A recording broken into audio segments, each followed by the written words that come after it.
Greetings, fellow adventurers, and welcome back to my channel. Welcome, everyone, to our latest video where we'll be exploring Final Fantasy XIV 2010 video game. Border caption equal North American cover art, featuring artwork of a male key developer equal Square Enix publisher equal Square Enix director equal producer equal designer equal Nobuaki Komoto artist equal Akihiko Yoshida writer equal Yaeko Sato composer equal series equal Final Fantasy engine equal Crystal Tools platforms equal Microsoft Windows released equal September 30. 2010 genre equal massively multiplayer online role-playing game modes equal multiplayer. Final Fantasy XIV was a 2010 massively multiplayer online role-playing game MMORPG for Microsoft Windows, developed and published by Square Enix. It was the original version of the 14th entry in the main Final Fantasy series and the second MMORPG in the series after Final Fantasy XI. Set in the fantasy realm of Eorzea, players took control of a customized avatar as they explore the land and were caught up in both an invasion by the hostile Garlean Empire and the threat of the primals, the deities of the land's beastmen tribes.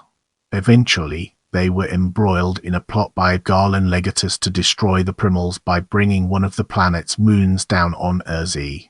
The game had been in development since 2005 under the codename Rapture, and was announced in 2009 for Windows and the PlayStation 3 video game console. It ran on Square Enix's Crystal Tools middleware engine, which was adjusted to suit the game's specifications. During development, the team carried over multiple aesthetic elements from Final Fantasy XI while attempting to create something that stood on its own. Due to several factors, the development was beset by problems that would later have drastic effects on the game. Attempts to bring the game to Xbox 360 consoles fell through due to disagreements with Microsoft about the use of Xbox Live. After its alpha test and a delayed beta test, the game went live on, remaining active until its servers were closed on. At launch, the game was met with a negative response. While the graphics and music were praised, other aspects were unanimously panned, including the gameplay, interface, and the general impression of the game being unfinished. Critic and fan backlash caused Square Enix to suspend subscription fees, indefinitely postpone the PlayStation 3 version, and replace the development team leadership with Nobuaki Yoshida as producer and director. Yoshida decided to make marginal improvements before the game's shutdown, ultimately replacing it with a new version initially subtitled A Realm Reborn, which met with a favorable reception upon its release. Get ready for an exciting part as we dive into gameplay. Final Fantasy XIV was a massively multiplayer online role-playing game MMORPG in which the player controlled a customized adventurer avatar from one of the 5 playable races. Each race had 2 tribes, and all but 2 allowed for the selection of male or female characters. The avatar could have their eye and hair color, facial features, and skin tone customized, and features such as birthmarks and scars were able to be added. Their chosen tribe, along with their chosen patron deity, affected their stats and elemental attributes. The game's opening varied depending on which starting location was chosen. 2 different types of quests were available for players: story quests, which were unlocked as characters accumulated experience points (EXP) and raised their experience level while unlocking new abilities, and League quests (LEVs), side quests accessed through the adventurers' guilds. LEVs were broken down into multiple types, focusing on gathering or combat. League quests were associated with particular non-playable characters. As the player completed LEVs, they gained favor with 3 different factions and unlocked new abilities, with rewards only coming from those within the factions who issued the quest. Gaining favor also unlocked a new type of level called faction LEVs, which depleted a character's favor when completed. Compared to Final Fantasy XI, where party-based gameplay is forefront at all times, the gameplay in XIV was adjusted so that players could go for longer periods without joining a party. There was no auto-attack option, with each action needing a manual input while an enemy was targeted. Each action used up a stamina bar.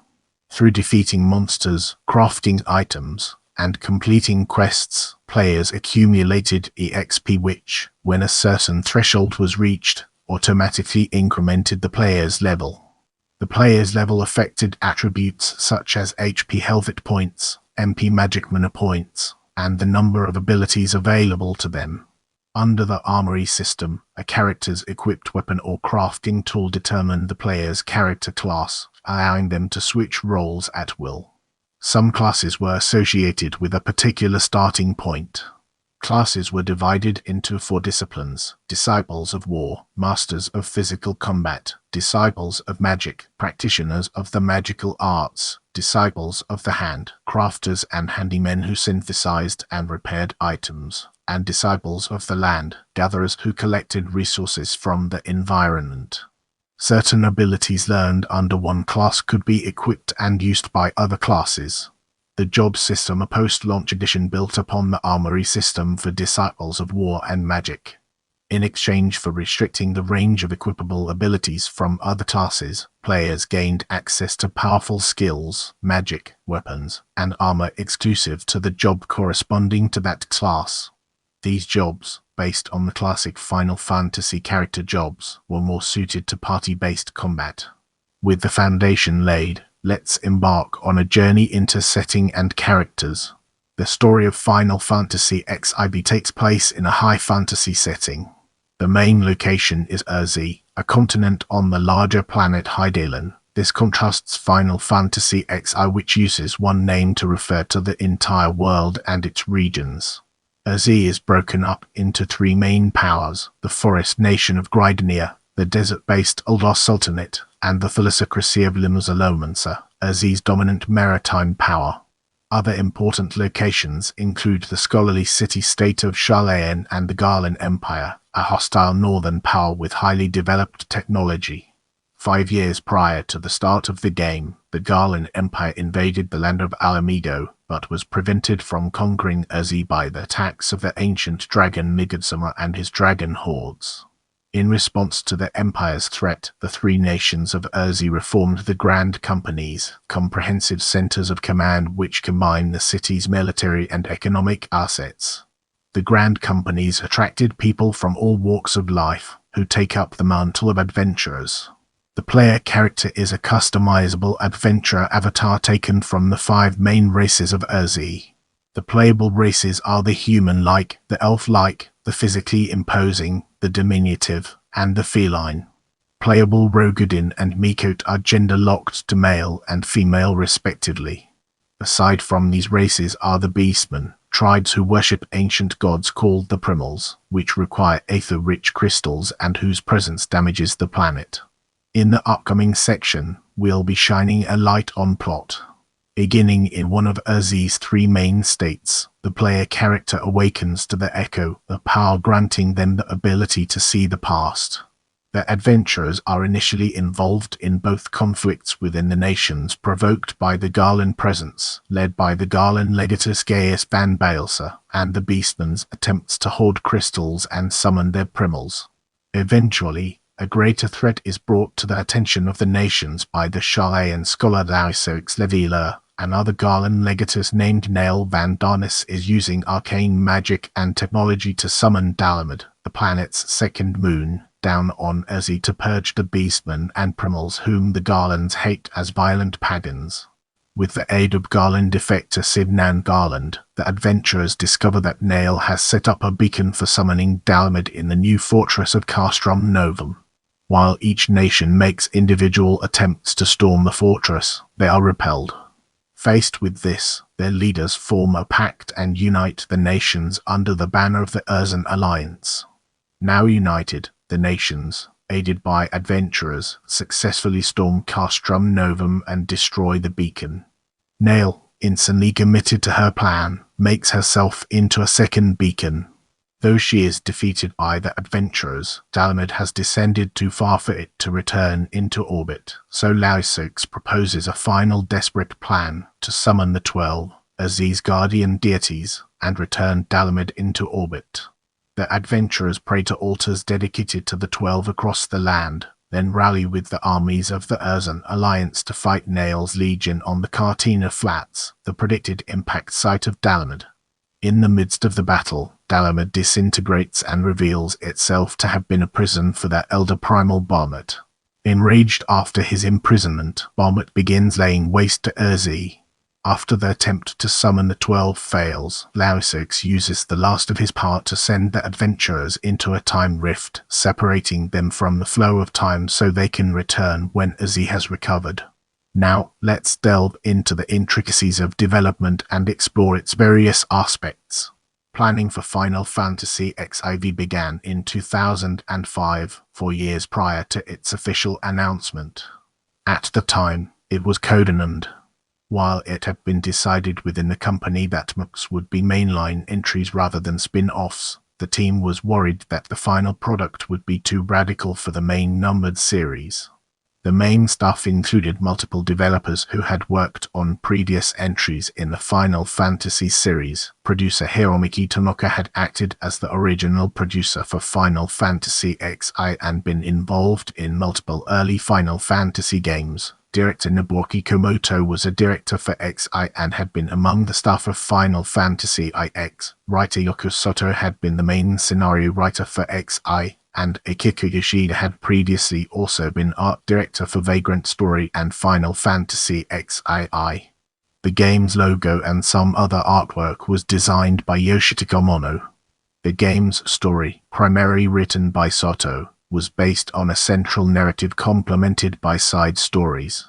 The setting and gameplay were decided upon before Sato was brought on board, with the result that she needed to consult the rest of the team when she wished to use one of Eorzea's main locations in a certain way.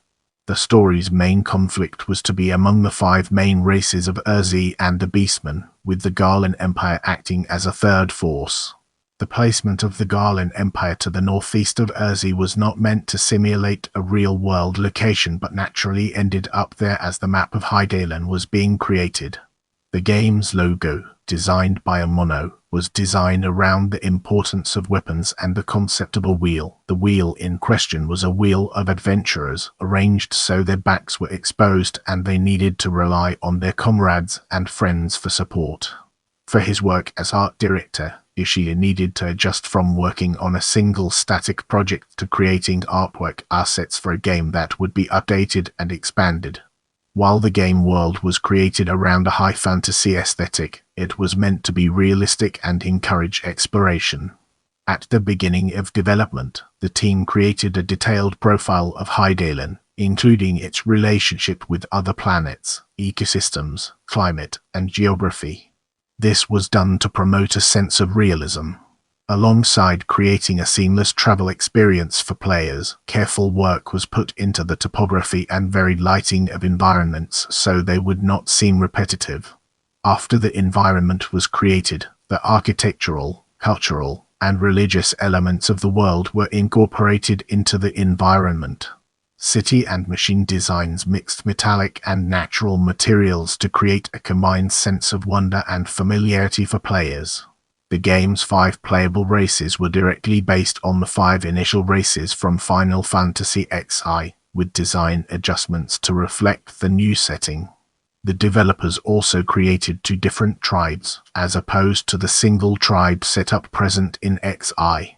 Characters' movements were primarily developed using motion capture, though the recorded movements were then adjusted so they would be sharp and distinctive. Much work was invested in creating emotes and character movements chosen by the player to represent a specific mood or emotion previously used in XI. To create realistic expressions, a character artist manually adjusted the faces for each expression. For the monsters, advances in hardware enabled the team to create more realistic and detailed character models, including detailed skin textures and carefully placed hair follicles. The game's cutscenes were first drafted using a storyboard, then when the sequence of events had been finalized, motion capture was used to create the scene in a digitized format. Lighting and environmental effects were then put in place. One of the most challenging sequences to create was the opening real-time cutscene for the Limsa story route. The giant sea serpent's fins were each individually animated. The game's opening cinematic was produced by Visual Works, Square Enix's in-house CGI development company. All the in-game models were first created in high-resolution form using a sculpturing program, then readjusted so they could appear in the game with a lower polygon count but equivalent graphical quality. Another large part of creating the characters was their accessories. To help with this, the team developed a multi-layered development system. A technique dubbed polygon shaving was used so two sets of equipment could be designed to look different while using the same model data. Another function dubbed reshaping was used to adjust the shapes of equipment and accessories. The third element, dubbed SSD file, enabled the adjustment of the materials equipment was made of, so its color and texture could be changed. Rather than relying on a single design image, which would have been impractical for the hardware, the team took basic art and used Photoshop to add subtle changes to each. It was then passed down to the modeling team, who used the same sculpting process as was used for the game's monsters to create high-detail models while keeping the polygon count low. The game's engine was Crystal Tools, a specially created middleware engine that was also used in Final Fantasy XIV. So that it would be compatible with the game's specifications, the team customized the engine to suit their needs.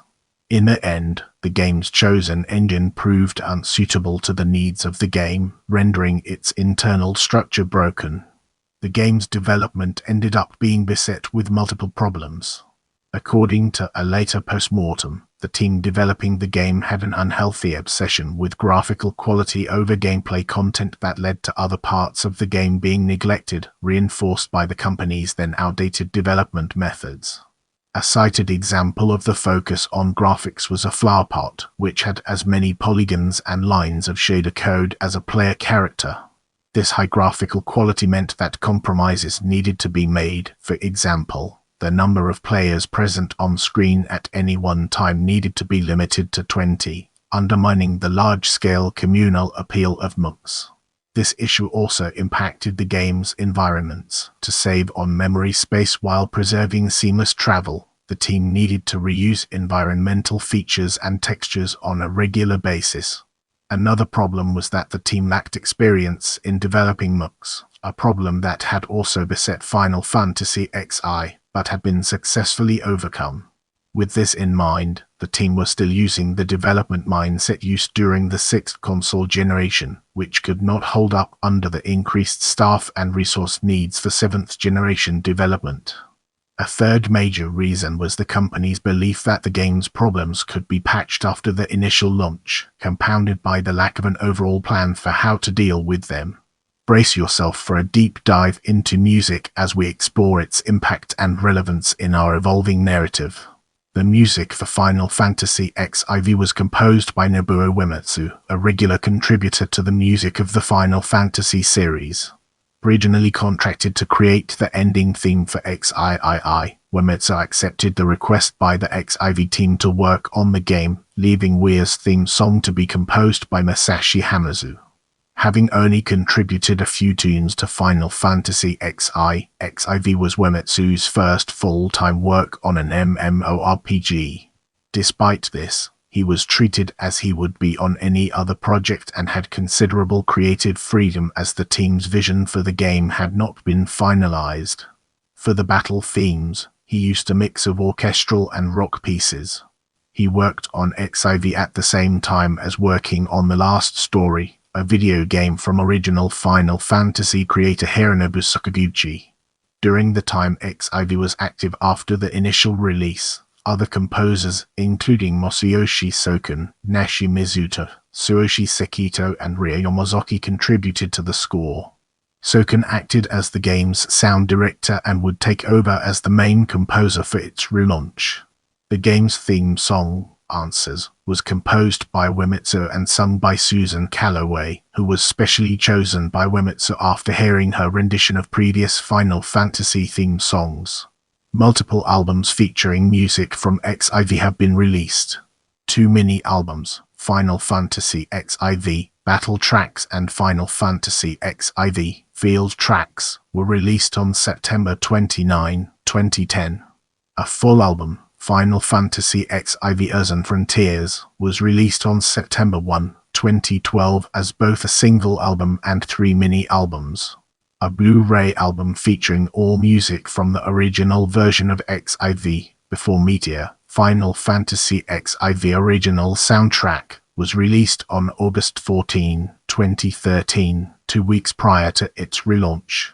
In this part of the video, we'll be delving deeper into release and analyzing its key components.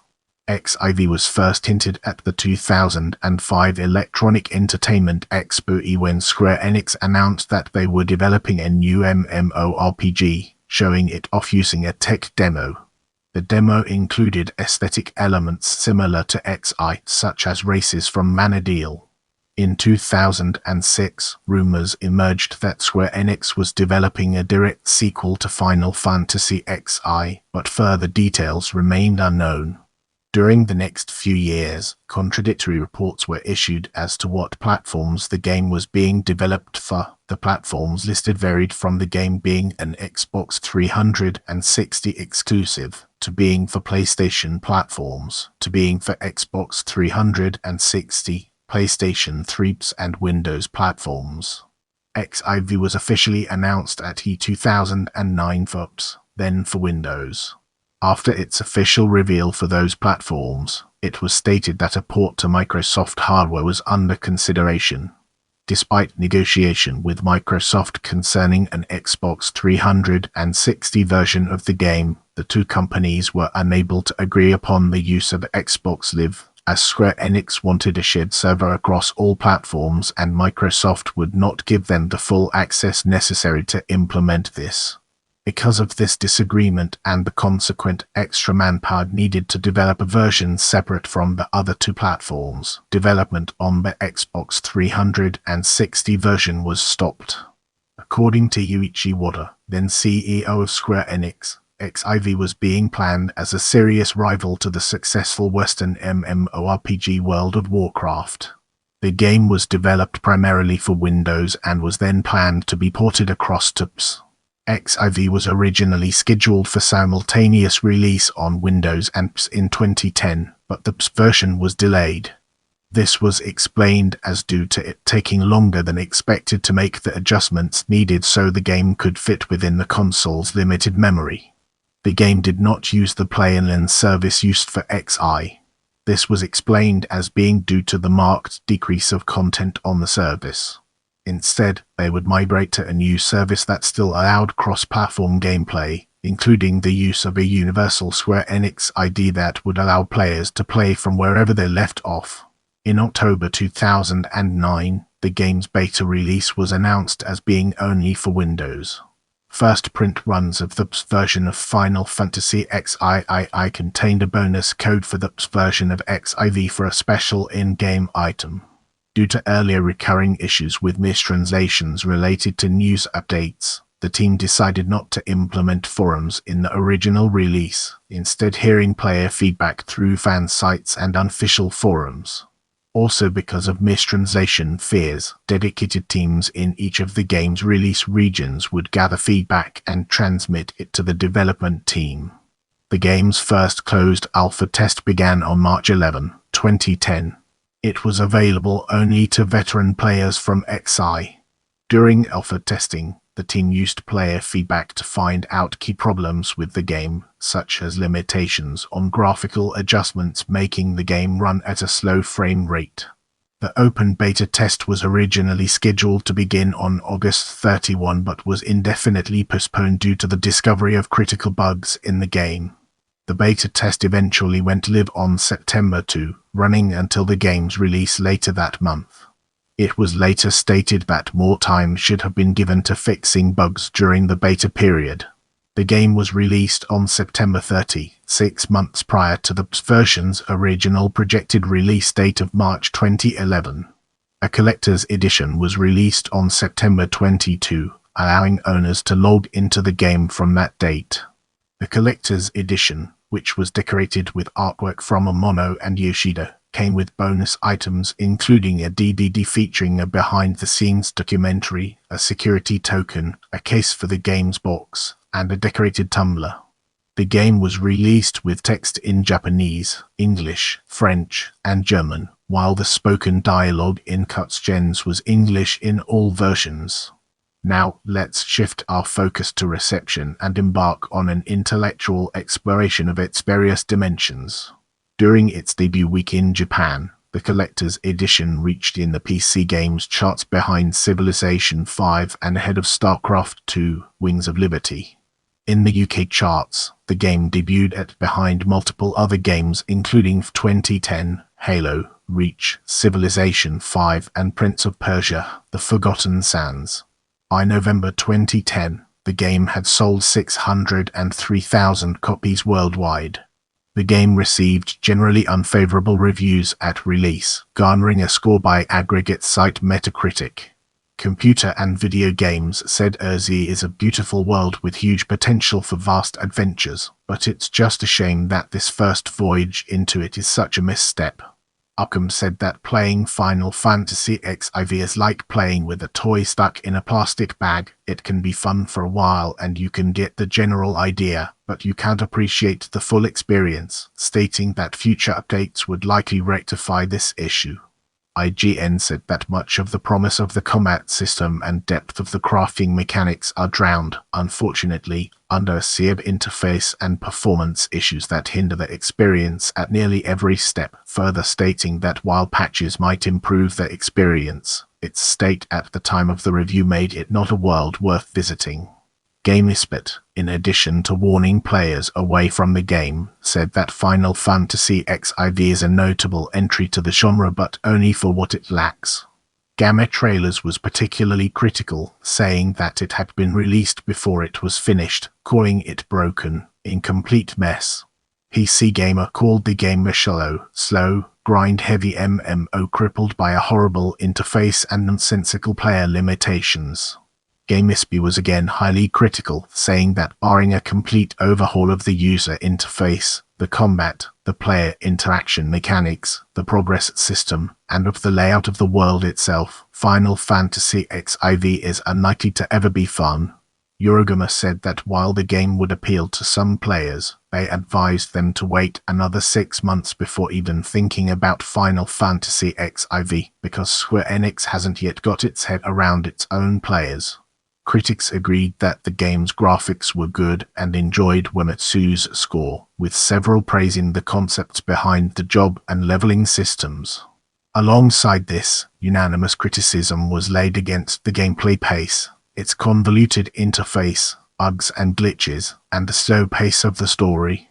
It was generally seen as a great disappointment both as an MMORPG and a mainline entry in the Final Fantasy series. Later, as part of an interview concerning the game's later development, Occam commented that subsequent patches and overhauls had turned the game into something more playable. As we move forward, let's uncover the untold stories and fascinating intricacies of post-release. The release of the game sparked an immediate player backlash in addition to its negative critical reception. Some of the controversies were produced by the use of gameplay features unusual for the genre. The main complaint by players was the user interface, followed by problems with the performance and aspects of gameplay. The initial 30-day free trial was extended twice in order to allow players to experience the new development team's updates before committing to the game. In December 2010, Tanaka and Komoto were removed from their posts as producer and director, with Tanaka taking full responsibility for the game's problems. The version was indefinitely delayed from its original March 2011 release date, with Square Enix saying that it would not release the game for that platform until it fully met the quality standards suitable for the Final Fantasy series. Subscriptions for the Windows version were also suspended indefinitely.